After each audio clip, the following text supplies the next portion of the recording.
You're listening to WKDW Radio 97.5 and KDWRadio.com, broadcasting from the Bishop West Real Estate Mobile Tower in Northport, Florida. I'm actually on the road and in my truck, and I'm sitting at Blythewood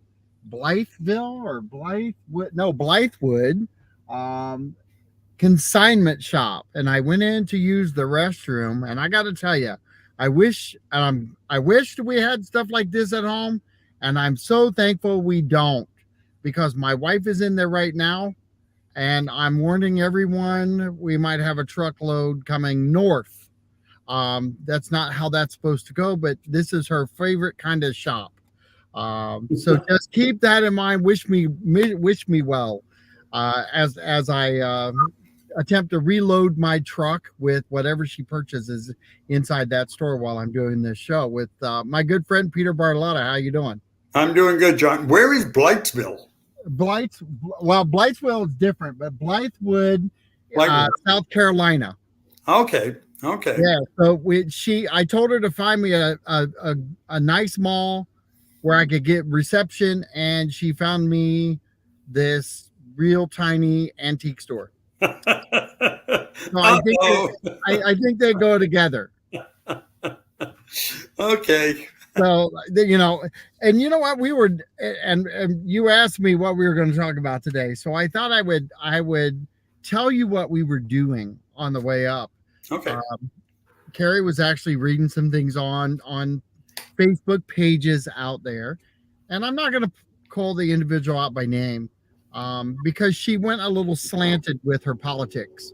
But she brought up some things that I feel that take the politicking out of it. Her slanted viewpoint showed too much, but I want to go back to the point she was trying to make, but she lacked the I don't want to say education. She just lacked the insight to understand what's happening with our city overall. And I'm going to start this out by saying Northport land is pretty much bought up already by someone. And if the city does own it, it's kind of in a lockdown status, but the city is not pushing these companies to come in, buy their land, and build buildings. They're buying these parcels or have purchased these parcels for future build, and we're in the future now. So the trees that you see coming down, the buildings that you see going up, Wawa, for example. Wawa wasn't here because the commissioners decided we want a gas station on that corner. That's not how this all rolls.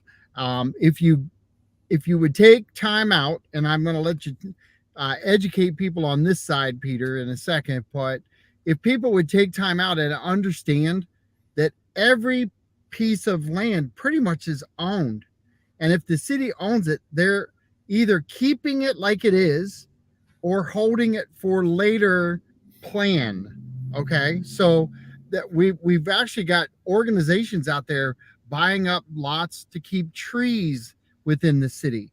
We've got so many different pieces that are moving here, but the misinformation of the statement was that the commissioners don't care.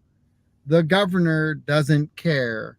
We're just going to keep building here no matter what the citizens want. So I want to go back to you here real quick, Peter, and I want to ask this question. If we stay like we are currently and we just let the houses come and we don't take in consideration the commercial pieces, with what you know right now, is that a stabilizing factor for our city? No, but let me go back for a moment. Okay. And see if I can put it in kind of layman's terms. Start off with the fact that, and I think everybody would agree with this, property owners have rights.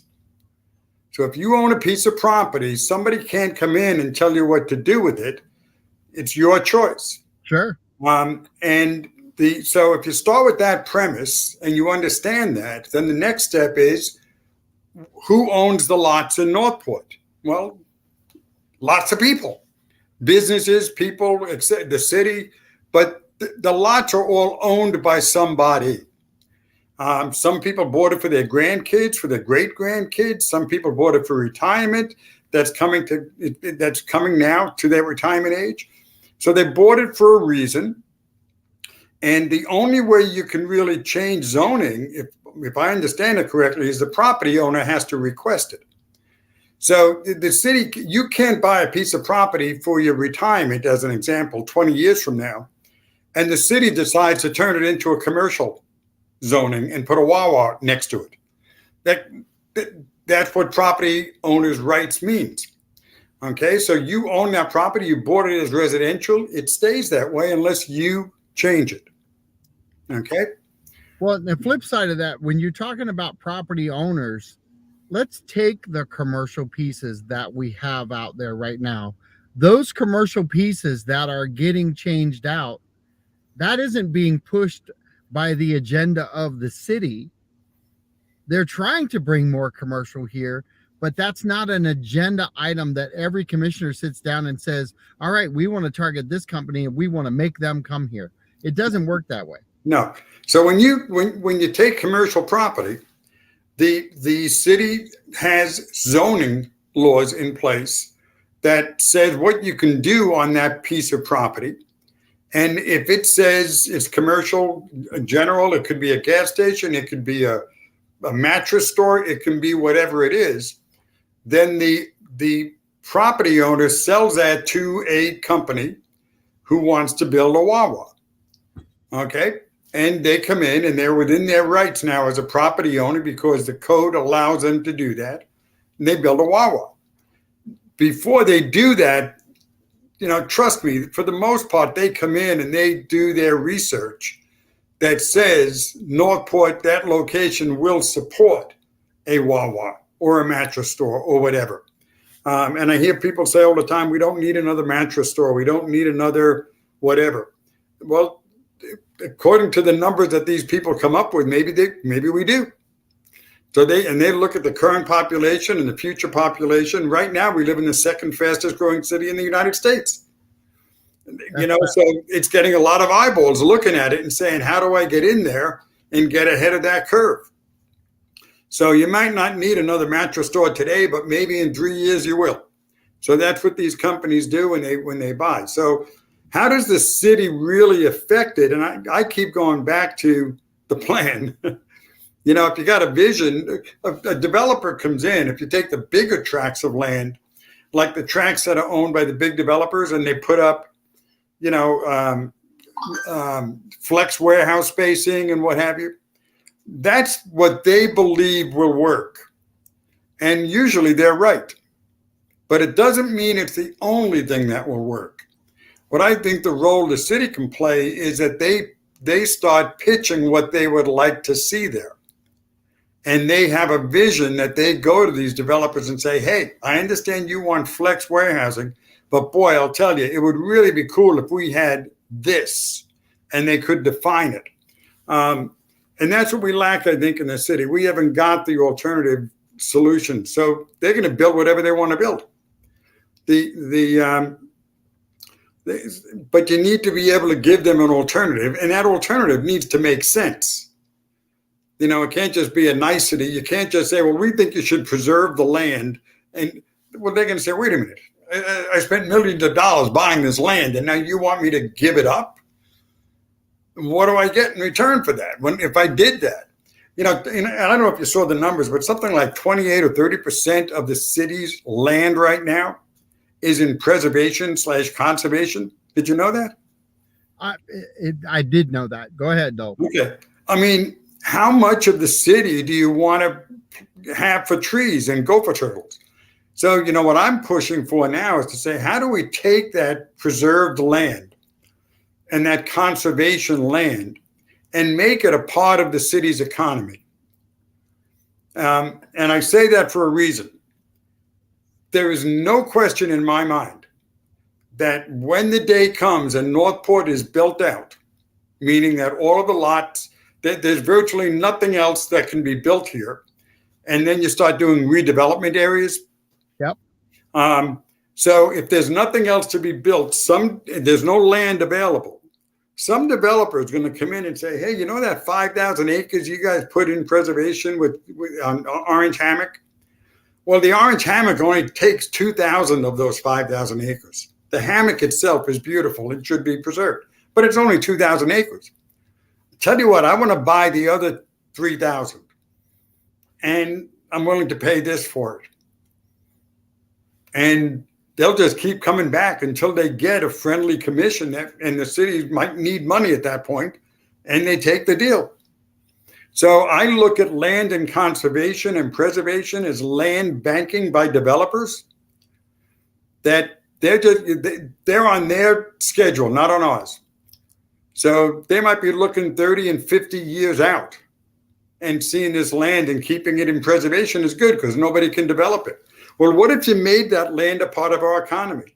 What if you built a resort of some type on it? Low impact, very low impact to the environment, but let's invite people who want to watch the birds and come out here and spend money out here. Let's give them an opportunity. Can we find a couple of 100 acres to put it on? I think we can when you're looking at 5,000 acres. And now it becomes an integral part of the economy of the city. That's going to be a tough sell to give that up to a developer 20 years from now.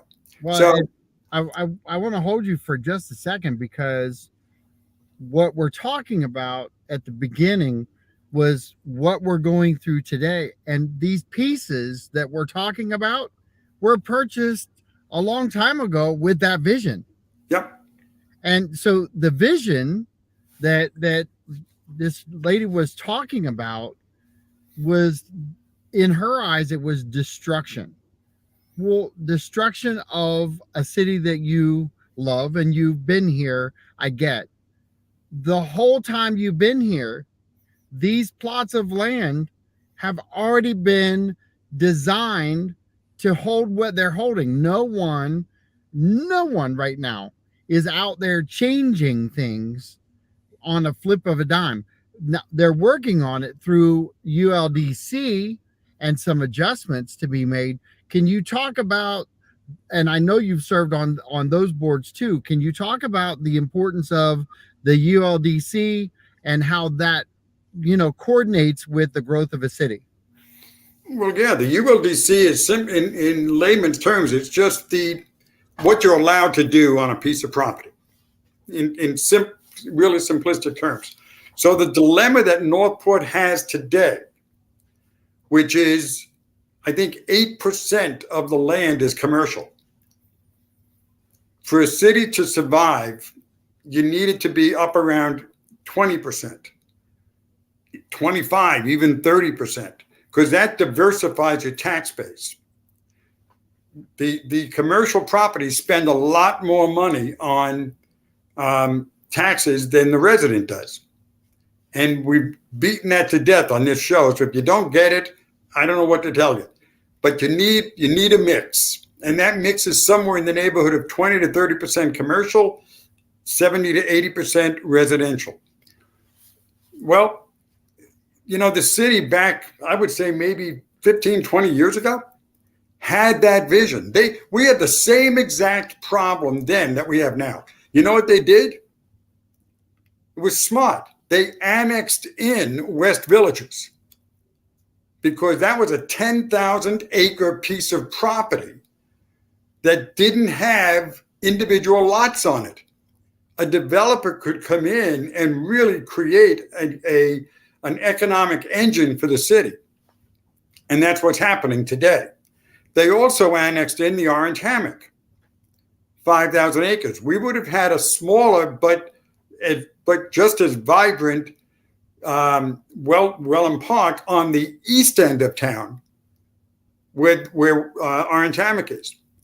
But the environmental groups came in and convinced the governments to spend $22 million on a piece of property that they couldn't get $15 million for in the private market. And now that property is in preservation and conservation. And, it's just a shame that people aren't seeing that full picture when they come in and they want to preserve and conserve. It's okay, but then ask the people who are doing it, what is the impact going to be on my taxes? And I'm telling you, your taxes are going to go up. The city's not going to have much of a choice. Well, they're already actually, and we can say this because they're actually saying it right now at City Hall. We're working hard for you to keep your taxes down. Yep. But look to the future that your taxes will be increasing. So they're already, and listen, I've had a conversation with the city manager, Mr. Fletcher. He is not one to want to put citizens at risk, but he's also not one to want to not fulfill his job role. And his job role has to look at the tax and what's being taken in and how it's being spent and how things are leveled out. And we're truly at a tax rate right now less than we were back in 2008. Yeah. So they've done a great job, but here's the thing. All good things must come to an end. We've been privileged, as far as I can tell, that we've been able to grow, maintain service, and grow service at the same time as keeping our rates down. And the truth of the matter is, if we go to $4, we're still low. We're still $1 or $1.07, I think, or some really crazy number under what we were in 2008. But you're not saying we want to go back to the 2008 number. We still want restraint. We still want these things to happen. And that's why there has to be a good mix. Is that true? Yes. And that's one of the things that everybody on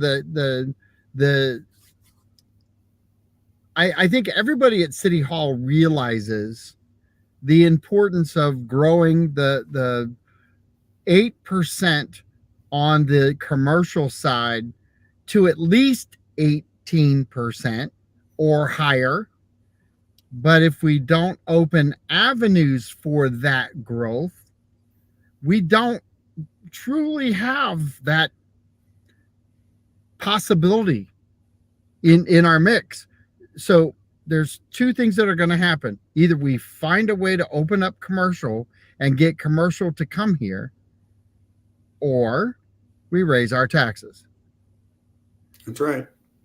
And that we've talked in great length about what the value is of Warm Mineral Springs and why it should develop and why it should be something.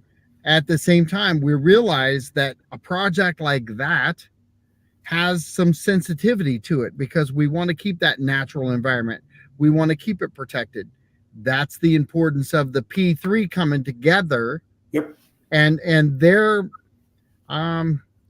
focus of keeping that piece as traditional as possible, and yet finding a way, one, to create revenue for themselves to be paid back for what we have to invest into that area, and two, how's it going to be profitable back to the city? And you only do that by setting it up for really a perfect scenario of the two pieces working together. The two pieces being the P3 and the city of Northport, focused on that one piece, which is Warm Mineral Springs, and really exploiting it out to the community. Well, I think there's two things that can happen. One is either you're going to have an increase in taxes or a reduction in services. Because some people will say, well, I'm protected with the homestead exemption. You can't raise my assessed value more than 3% a year. So you can raise that ad valorem tax to 10% it's still going to be on a low. If you've been here for 20 or 30 years, you've got a low assessed value on your house because it only can go up 3% a year, right? Yep. So the impact it doesn't come up. So if the city can't raise enough money to pay for the services, what has to happen? You got to reduce the services. So maybe your garbage collection comes down to once every 10 days or once every 2 weeks. Maybe we have less police, we have less fire. Maybe we let the roads deteriorate.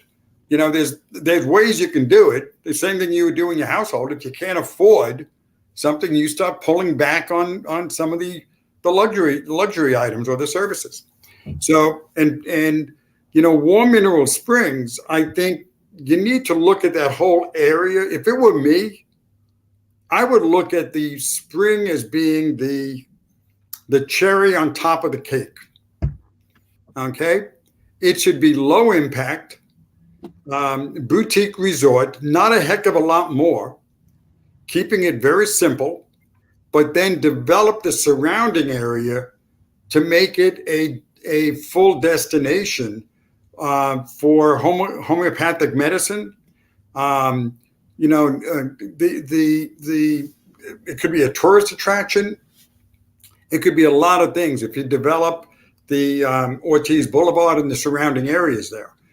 If you don't have that in your plan, then what you're forced to do is throw everything revenue-wise onto 80 acres. And I really wish they would open up and say, look, let's rethink this whole thing. Either that or just take it off the books and put a fence around it and close it up. But to make it profitable for a developer, there's got to be more to it than just, admissions to it. And that's proven out. But a lot of people don't realize is the Springs was privately owned. The city just recently purchased it. It's always been privately owned. But I want to go back there first for a second because, I've been on both sides of this conversation with citizens, and I want War Mineral Springs to be successful. I think everyone who I've talked to wants it to be successful. It's how it gets interpreted to be at that level. So I want to take War Mineral Springs and I want to take the water away and just leave the land. So we got no springs, we got nothing there. Nobody's complaining about that being converted. If the springs aren't there, nobody cares. So now we've interjected the springs into what happens in the surrounding area with no way to pay for it, no way to get things accomplished, and a private property that is compromised beyond belief right now. If we were to take that same piece of property and those same buildings without the water and move them to Toledo Blade, those buildings would be gone like the trees are. They would be gone. They're not going to redo them. They're not going to try to keep them. They're going to tear them down and they're going to move forward. And there's one thing that you keep saying that it's ironic because we use the word profitable. It makes money. We don't make money at War Mineral Springs. I don't care what crazy math you want to throw at me. The reality is we spent $5.5 million on it. It needs $20 million to be spent on it to really get it to where it needs to be. Even if you factor just the 9, okay, you still are not done. So you've got to round numbers up. You're going to be in that $20 million range with sewer, with the parking lot, with the handicap, with the buildings being done, the all of the things that we're talking about in completion of. And yet, profitability, only that word is the only reason that we're even talking about a P3 being involved. is they have to have the profitability to make that work. We as a city, people look at it, and I love each and every one of you for fighting for what you want. Tax dollars spent 5.5 million. Doesn't matter what tax bracket it came from. It's $5.5 million. That is crazy. Yes, the July 10th workshop will have tons of information and redesign the P3 plans. Should be very informative, and that's Commissioner Pete Emmerich is 110% right. And the focus should not be how are we going to tear each other down. I think the focus for that needs to be really driven at how can that area thrive with the least amount of impact and still be profitable for the business that's going to put the money up front to get it done. And what am I explaining that correct, Pete? Yeah, I think the try looking at Warm Mineral Springs this way. Work it backwards and say, what if? I mean, we've got one of a kind spring at Warm Mineral Springs. There's nothing like it in the United States. It's an archaeological site. It's got a constant 87 degrees. It is rich in minerals and has healing powers. Okay. Put 100-room boutique resort there and go for an audience that's going to spend $5,000 a week to stay there. Now they're doing it all over the world at the resorts that market themselves correctly. Okay. If we're paying, I think that the tourist tax in a hotel is 2%, right? That's $100 a room per week. At 100 rooms is $10,000 a week. At 52 weeks, that's impact. That's impact. Now they got to eat somewhere, right? They got to buy things. So that's when I say make it the cherry on top. Don't work backwards and say, let's put a hotel up there. Go in with the idea that we want to generate a buku dollar number of bucks from it. Well, how do you do that? Well, make it something very unique and make it something that people who have that kind of dollar amount will travel here to go there, and get a developer that understands how to do that and can reach out to those markets, because they're out there. There are more millionaires today than we've ever had in the history of the United States. There's more billionaires today. And these people operate on a different level than you and I do. And I think they'd be willing to spend a dollar amount. I don't know what it is. I'm saying $5,000 a week. Maybe it's $10,000 a week. I always joke about it and say, let's have think of Angelina Jolie coming here with her entourage, staying for a week. What's the financial impact to the city? That to me is, we start with that. Pick the vision you want. That's my vision. And then what will happen along Ortiz and 41, you'll develop these supporting pieces to it. It's like going to Disney World. What is it to stay on a Disney property? It's costing like $300 a night, isn't it? Yep.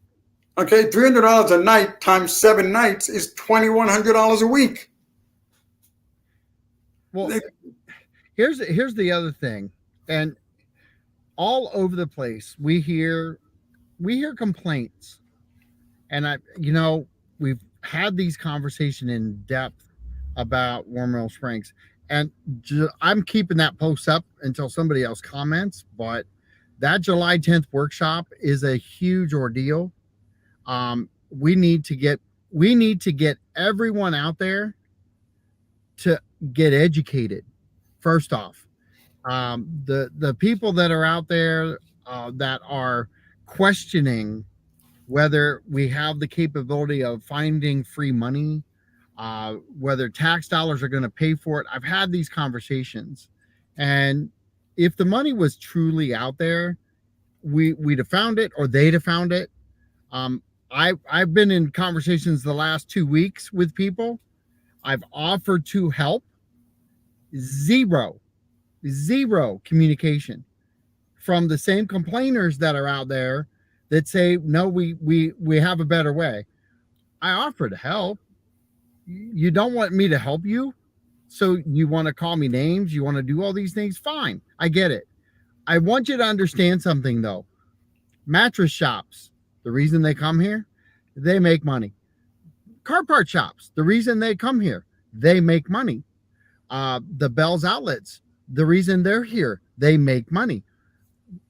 Now, let's just take a trip down south and look at our mall that's compromised, that is deteriorating. Stores are leaving. They're not leaving because they're shutting down. They're relocating to better places where they can generate profit. We can't pull anyone in to Warm Middle Springs. Right now, who are you going to bring to Warm Middle Springs the way it looks? It's a very, very simple question. And if you start with the basics, let's go to Warm Middle Springs. 90% of our community doesn't even know where it's at. And that's the truth. And then when they do drive by it, it's unimpressive.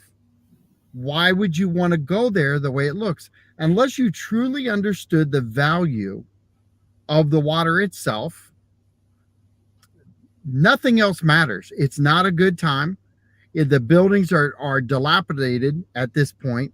We're trying to hold on to everything that we can. And we've got a commission and a city manager and staff who are truly working at keeping the park safe, sound, and secure, first off, open, second off. We've got portables out there. Everything that you can think of to not have at a park, we have. We have buildings ready to fall down. We have a porta potty that's set up, that's mobile. These are not your typical situations where you stand back and say, oh my gosh, these are the glory days.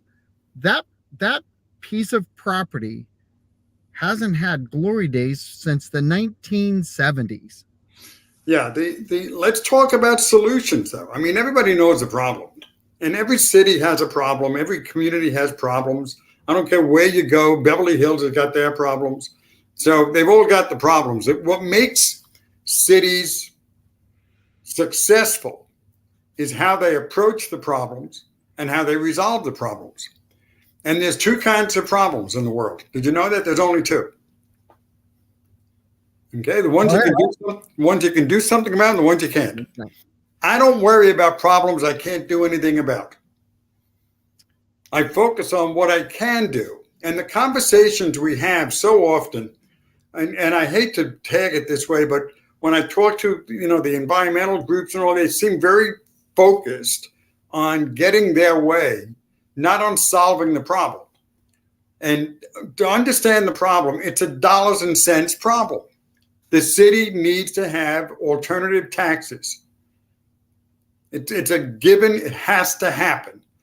I used to say to people, would you agree the cost of living goes up every year? And most people will say yes.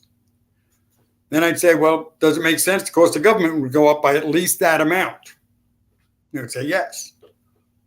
I said, okay, then who do you want to have pay for it, you or somebody else?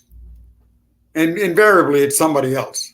Well, that's economic development. It's just shifting the tax base away from you and onto something else, somebody else.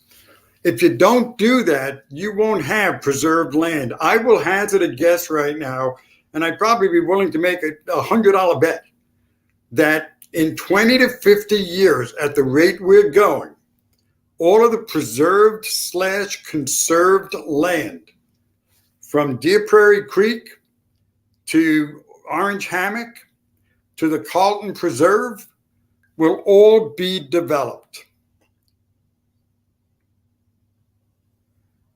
And so what's that going to do? It's going to generate revenue that the city is going to need to take care of itself. Okay, so no, don't wait a minute.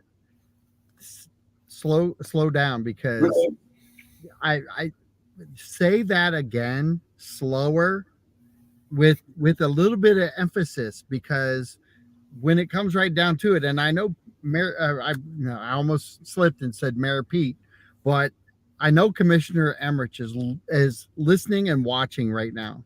Hi, Pete.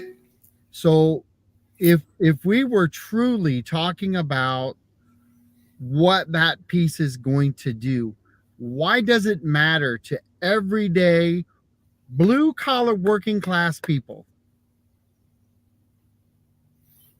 Why does it matter that we're not generating a tax base? Why should we?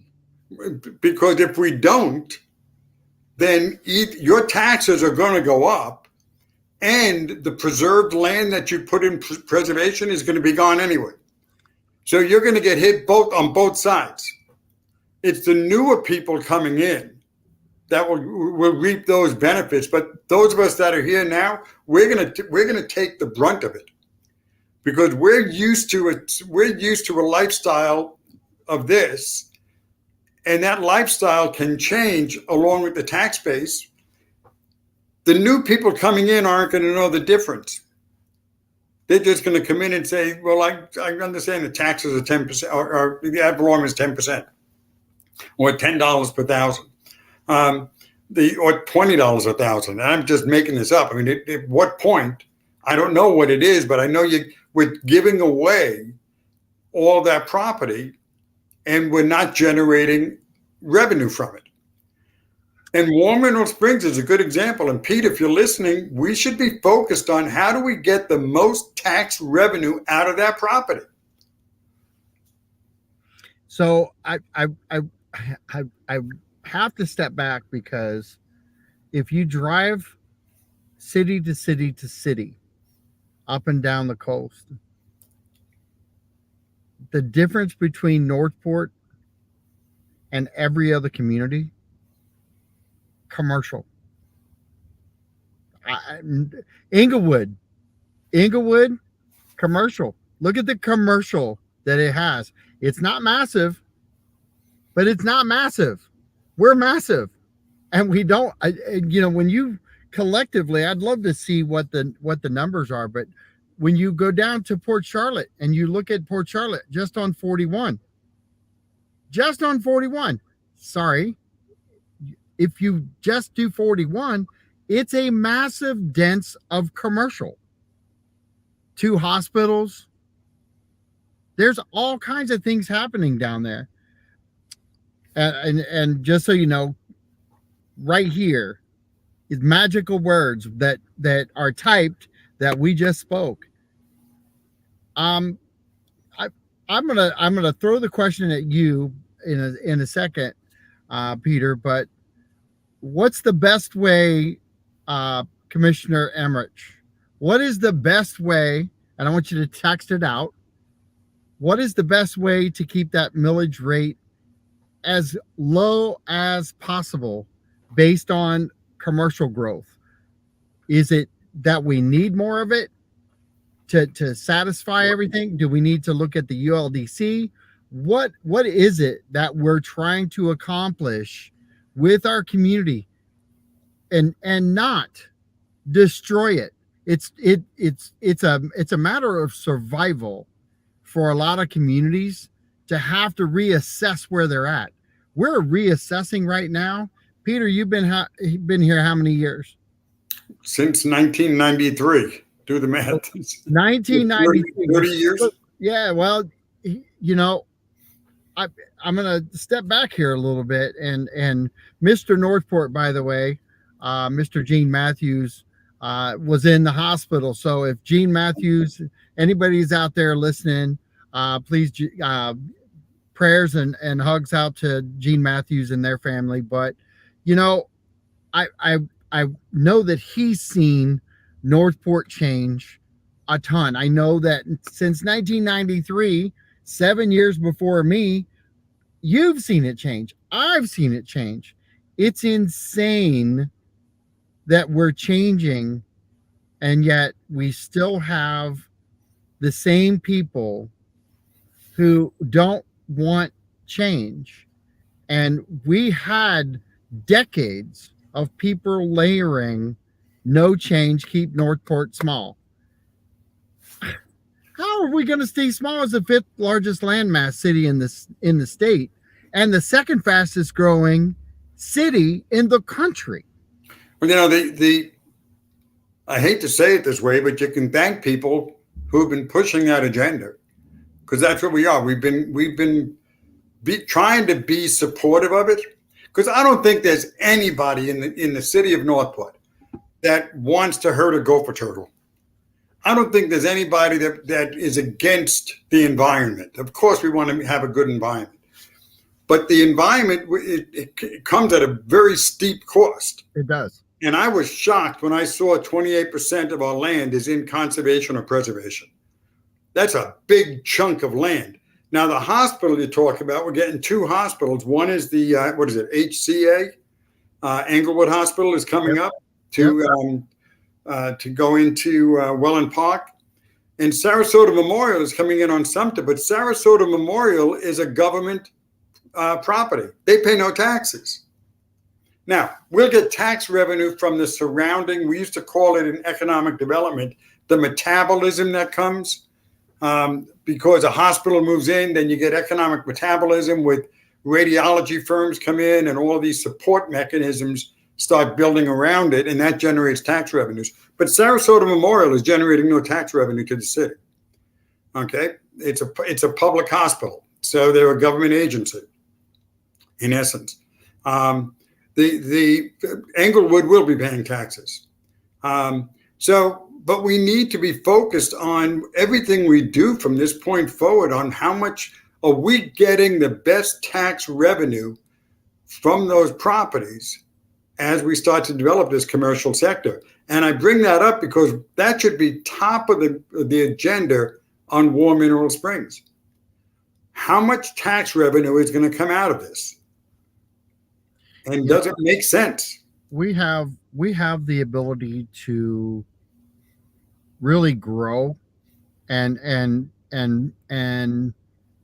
direct our community on growth with involvement. You've got Northport Forward that's out there, that's non-political, pushing information out, trying to get people educated. We've got commissioners holding discussions just about anywhere every day. They're easily accessible. You've got a city manager who is actually going around with Northport Forward and putting on presentations and really driving information out. This is also, go ahead. We've also got another citizen group that's come forward. Correct.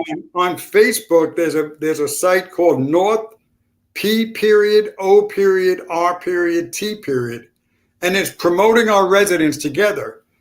Joe Garin has put that together, and that's interesting. We've been putting out some information about what they would like to see, and there's a lot of interaction going on that site. That's positive. It's not negative.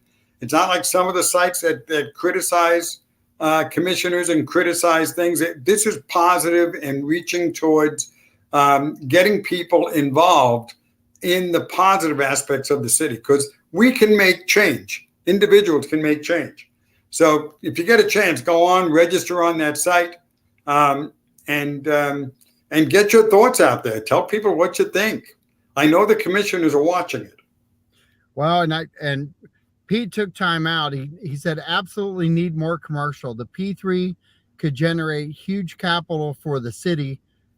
I will leave the amount out until the workshop. We need to have a vision for our 80,000 plus residents for now and the future. That's extremely well put, because now and the future, I wish we were thinking that way 20 years ago instead of block now so we don't have a future.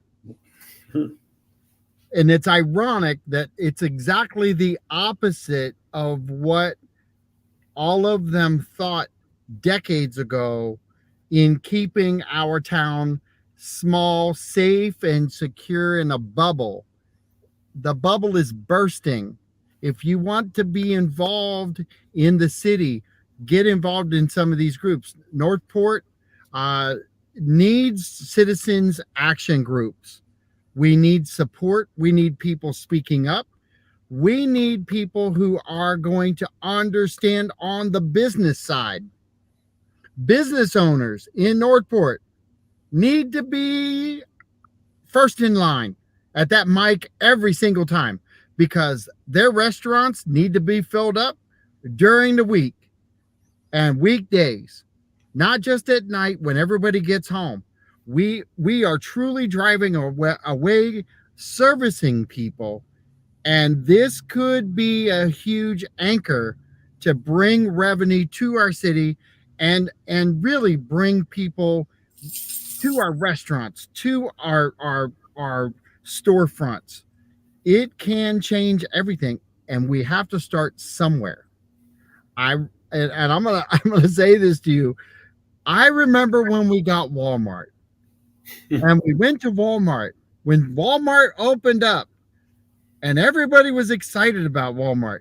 Well, my wife and I used to look at each other and say, "Well, Walmart's the place to go because everybody's there." And then we'd spend 3 hours buying groceries because everybody wants to talk to you, Walmart. Yeah. And everybody wants to bump into you at Walmart. Everybody knew. Holy cow, can we get a new Walmart? Can we call it Warm Mineral Springs? Everybody keeps saying we don't have anything. Stop saying it, get involved, and let your voice be heard. You know, this is a start. I think this is true. At least it's what I heard. When the Walmart in Northport was built, that was the largest Walmart in the state of Florida. Walmart in whenever that was, 2000, had the vision. Yeah. And they had the vision of what Northport was going to become. And now we've got two Walmarts. We've got the Walmart Marketplace up on Sumter. Sure do. Look at if we were not profitable, we had one Publix, we had a Winn-Dixie before the hurricane. So we had a food line.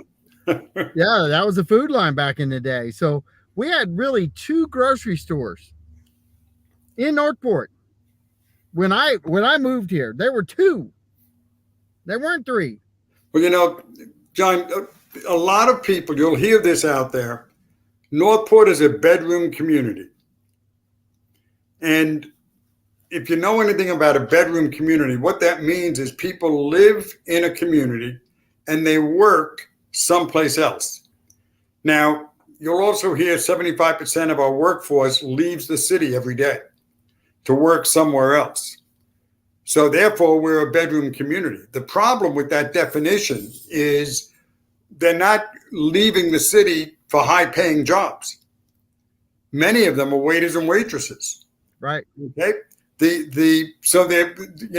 Northport became the place for the low-income workers to live because housing was affordable here.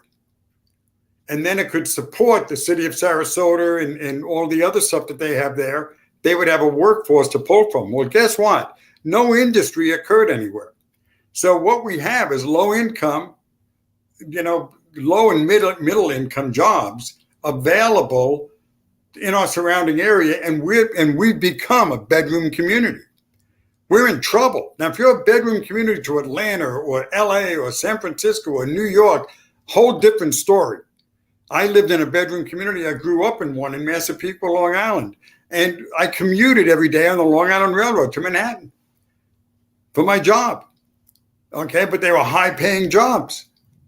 So we don't have that. So I've always advocated Northport has to have economic development. We are what we wanted to be.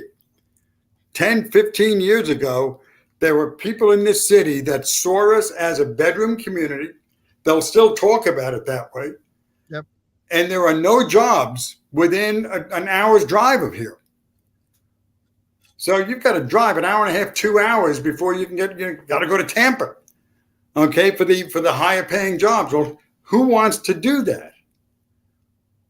So we've become what people said. Now the question is, can we shift and can we make it a better bedroom community by having some of those jobs here? And can we create some economic engines? And I think we can. But, one of the things we have in tourism that we're not addressing is ecotourism. We have more preserved land around us with every kind of wildlife you can think of that people will pay big bucks to come and see without destroying the environment. Think of a national park and a resort on the national park property. Those people will pay top dollar to be on the park property, the same way you will if you go to Disney World. You'll get the other hotels. They'll go on 41, the Best Westerns and all. They'll pop up, and the people who want the $100 a night room will go there, and the people who want the $500 a night room will go on the property itself. Why can't we take advantage of some of that? We've got some medical going on right now. Let's get into what's coming up in the medical futures and start to address telemedicine from a surgical standpoint, which is happening. There's a lot that we should be thinking about. And Pete, I hear you that ecotourism is in that P3 plan. It should be. We identified, I think it was 3 or 5 locations where you can put an ecotourism resort, okay, in the city of Northport, not just Warm Mineral Springs. And each one can have a different take. One of them, the Orange Hammock, we were looking for an artist colony where artists would be able to paint Florida in its natural beauty by going on the Orange Hammock with a resort on the side of it. And by the way, when you build the resort, you tell the developer, I want the residents of Northport to have access to this property also. How much land have we put aside? 28%, and we can't even go on it. How do you get on it? You need a 4-wheel drive car to get on. Most of us don't have that. And if I went on that property, I wouldn't know what I'm looking at. But I'd love to be educated. I'd love to have an educational tour available so I could see it. Look at the Babcock Eco Tour, what they do up there. It's happening all around us, and we just got our eyes closed. We've got to open them up. And Pete, I hope we get to look at the tax implications of every single project we bring in, and making sure that we're getting top tax dollars coming out of it. Let's not put a hotel on our property or a resort on our property with $100 a night rooms. Anyway, you got me on my. No. But here's the thing. People need to wake up. We've got about a minute left, and people do need to wake up. This can no longer be the quiet majority sitting out here just letting the city do whatever it does and not saying anything. Stop bitching on Facebook. First off, you're complaining there's nothing here. Well, get involved and help us bring it here. Let your voice be heard. When your voice isn't heard and the voices of the non-growth, non-supportive of commercial get to talk the loudest and the most often, maybe we go through 20 years of moderate to low growth in the commercial entity. Well, guess what? Those same people, they're going to pay higher taxes. And guess what? They don't care. And John, there are people standing up at these commission meetings that don't even live in the city of Northport, Correct. that are rude. They're attacking our commissioners, the people that we voted in, not that they voted. They don't have a vote in the city. And they're out there bad-mouthing Northport in a public forum. You know, that's why Northport, the site that you have up there with the port being P period, O period, R period, T period, that's for positive comments, for give us solutions to some of the problems. How do you know, we found out with Vision Northport, you'll attest to this, there were more solutions from the residents than we ever got from the developers. 100%. They had great ideas. You guys have great ideas out there. Start sharing them on that site. Well, Peter, it's been a pleasure. It's after 4 o'clock. I've already signed off on the radio side, but I really enjoyed the conversation today because I hopefully we'll drive people to North P period, O period, R period, T period on Facebook, drive people there, get information. Northport Forward's another great spot. Yeah. Watch commission meetings, whether it's in person or online, or listen, even at night, watch it back. If you have to fast forward through some things, watch it. Understand what your city is battling right now. And in most cases, they're battling for growth and for you. And most of the city staff are 100% battling to keep taxes lower in our community. If we don't support them now, are you kidding me? I just told you the winning team. If you don't support them now, things can go bad. You need to understand why you're an important part of this city and your voice is valued. Either side of the aisle, doesn't matter. Understand, if you open up your pocketbook and dollars are pouring out of it, that's what we're trying to prevent with bringing more commercial here. Yep. And the right commercial. How about that? So, Peter, it's been a pleasure. I appreciate your time today.